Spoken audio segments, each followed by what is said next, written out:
Hi, it's me again, Ray, from the Radio Workshop. I'm back again with another pirate radio story from the 1960s, early 70s. Also got my coffee. Look at it. Look, it's 6:30 in the morning. I'm up early. I was thinking about this in bed, and I thought I'm going to go and get started on this video. So here I am. Several people have said to me, why didn't you pirate on FM? I mean, let's get this straight from the start. I don't pirate. I never did pirate. I'm just telling you about other people. Why didn't other people pirate on the VHF FM band? Band 2, we call that in the UK. I'm not sure whether that applies abroad. The Band 2 FM band. Several reasons, really. First of all, VHF is very easy to track down. Get yourself a Yagi aerial, and you can point it, oh look, it's coming from that way. Whereas on medium wave, oh by the way, this is a nice radio I've just restored, Invicta Model 15, look at that. Long, medium and short wave. Talking of medium wave. So yeah, first of all, it's very easy to track down an FM station. That's the biggest problem with it. But there are other reasons. Back in the good old days, when I was a boy, there were transistor radios around, obviously. Now you might think this is funny. This is a transistor radio for those of you that don't know what one is. You might say, what's he talking about? And it works. Thank you so much. Very well. The reason I'm saying this is a transistor radio, because any youngsters watching this might not know what this is. There aren't any around these days, or very few. There aren't any around. In fact, a youngster recently said to me, what was he, 12, 13, sort of friend of a family member.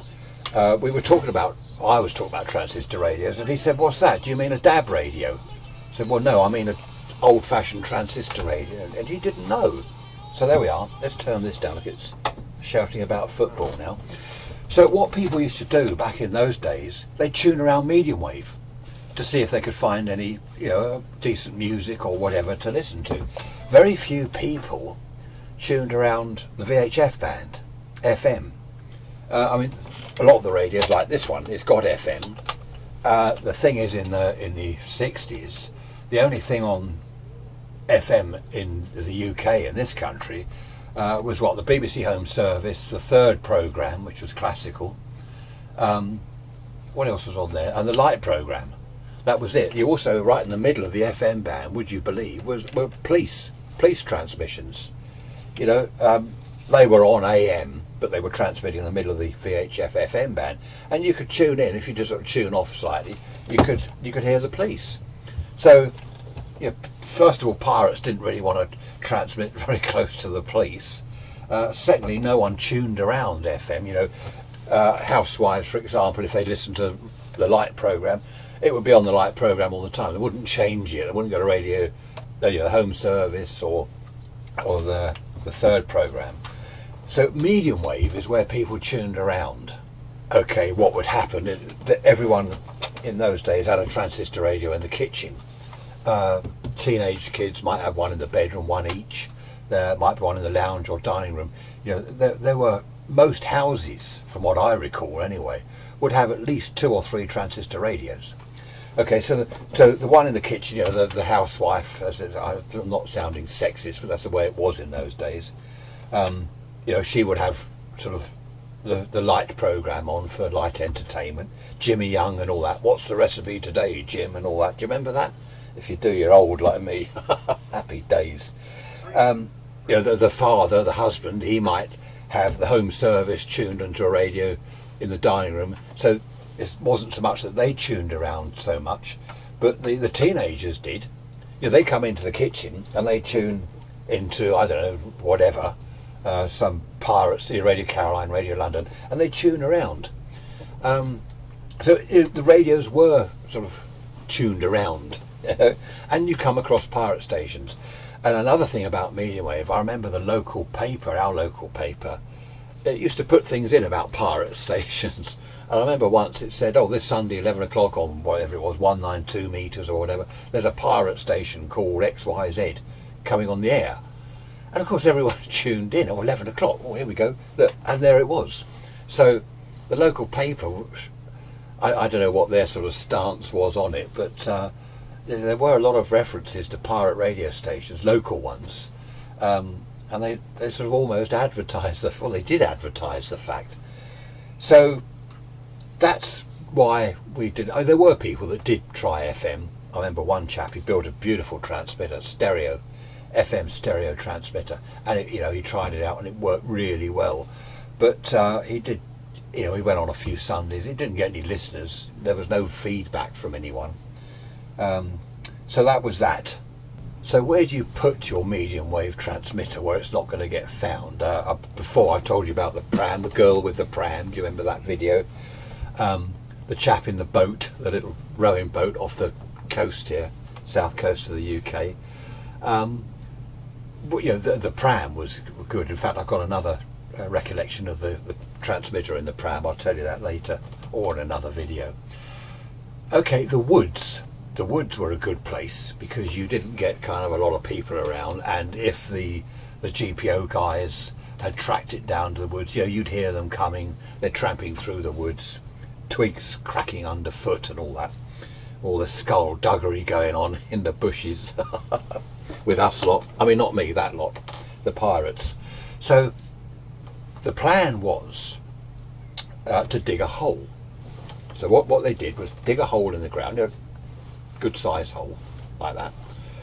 A bit of cardboard, hardboard, whatever it was, over the top, and kick a load of leaves and twigs over the top of that. Now, when we dug the hole, we got rid of the earth. We didn't sort of pile it up next to the hole, but make it obvious. We took it away and sprinkled it in the woods wherever. So we ended up with this hole in the ground. Okay, and what we did, we didn't have a plastic box in those days. Put a wooden box in it with some polythene in to keep the damp out. Okay, and the transmitter went in this hole. Now in there was the car battery, fully charged, of course. Same setup as we had in the pram and on the boat and all that. So the only thing coming out of the hole, like you set your transmitter up, you turn the cassette tape recorder on, it's transmitting, is the aerial wire. So the aerial wire goes up the tree and then along wherever. I've talked about aerials before in the woods. In fact, back in those days, I think all the woods around my hometown were full of bits of wire. There were earth systems and earth stakes and aerial wires. Virtually anywhere in the woods you look up, you get bits of wire hanging from trees. So that was the plan, and the tapes were pre-recorded, the little cassette tapes. It was a Philips cassette tape recorder, quite expensive back in the 60s, early 70s. Nice little bit of kit. They were expensive. So it's all set up in the hole under the ground, with a bit of hardboard over the top, leaves and twigs kicked all over it, no sign of anything. Now this hole wasn't kind of in the middle of a clearing or anything like that. It was just sort of under some bushes out of the way. We didn't want it kind of in the middle next to the pathway or anything, because there were one or two people walking dogs. Everyone smoked in those days. I've long since given up, but everyone smoked back in those days. And what we also were aware of, not having a load of fag ends, on the ground, all around where the hole was, because that's going to be a giveaway. So if anyone did have a cigarette, we had a tin, a drinks tin thing, and put the cigarette ends in there. Oh dear, so many memories. It was great fun. So that's how it was all set up. I said the only thing coming out of the hole was the aerial wire, which just went under the side of the hardboard. There was also a switch just in there which turned the battery off, so everything was cut. The supply to the cassette tape recorder, everything was cut. So if there was any trouble, if the GPO guys were coming or whatever, all we had to do was move the hardboard aside, flick the switch off, pull the aerial wire down. All right, we didn't tie it or fix it in the trees. Pull it down, stuff it in the hole, hardboard's back. All this took a few minutes, if that. Kick the leaves over the hole and then just sort of wander off. And it was a great idea, because we also had lookouts. Now bear in mind, in those days you didn't have a mobile phone. We couldn't have a chap near the road give us a ring, say, right, they've arrived in their van, switch off. there was a system we have where people would make sort of bird calls and things.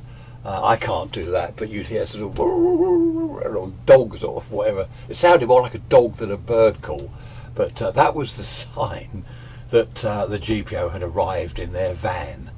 I remember one chap had an old school bell, and that was a bit of a giveaway. You know, in the woods, or ding, ding, ding, ding, ding, ding, the school bell, like playtime's over.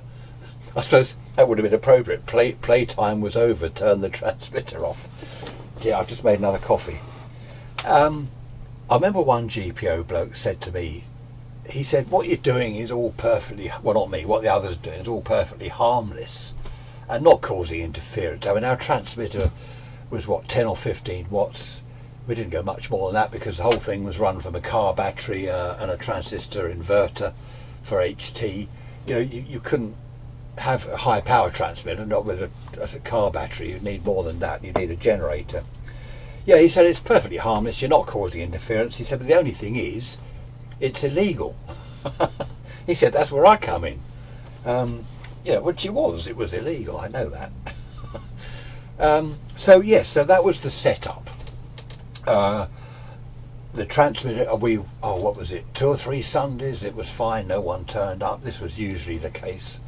And then one Sunday, we heard the bird calls and all that. I think there were more than bird calls, all sorts of noises going on, a car horn going, you know, which meant that the GPO van had arrived.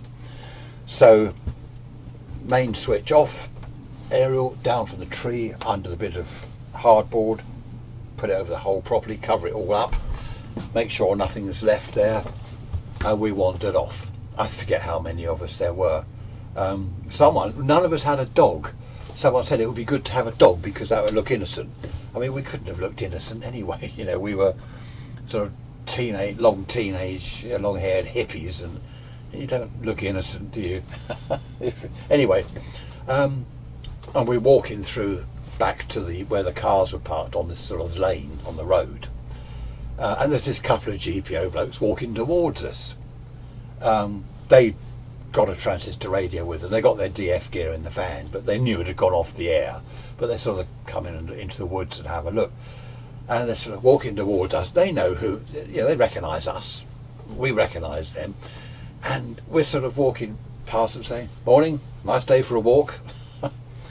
And I mean, I don't know whether they were seething or what, but they knew that, you know, they wouldn't find anything. They knew that, or that we weren't carrying anything. So they did carry on. We hung around by the roadway. Oh, it must have been getting on for an hour. So they were probably walking around looking for aerials and stuff. But of course they didn't find our transmitter. I've just found a newspaper cutting. There it is. Something about pirate radio stations down on the coast here and Horsham, which is 15 miles north of us, of where I am. I don't know whether I've got any more. I just found this in a collection of stuff I got on the computer and some photos. I don't have photos, unfortunately, of transmitters and things. I have asked around a few old friends, and no one's got anything. Nothing worth having anyway. So that's a shame. But as I've said earlier, there were the local paper used to kind of follow the pirate stations, and they print anything in there. Well, long as it was, the pirate stations were illegal, but what they printed was legal. That was the news. There's a pirate station. So very, very good fun. Happy days indeed.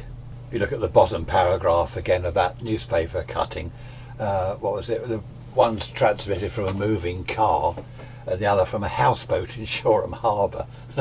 And the GPO, what's it say? I can't remember what it said now. Making efforts to track them down or something. Yeah, they did used to make efforts. They'd wander around the woods with a transistor radio, or down the beach that time when we had the chap had the boat out there. So it was, as I've said before, it was cat and mouse, and it was good fun.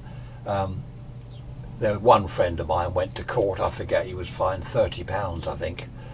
And the GPO stance was, it's interfering with aircraft communication, and it could cause a plane crash, which wasn't true. This was actually on shortwave on 6.6 megs, Echo Charlie as it was known, as it's still known. There's still people transmitting there. Was it 6670 KCs?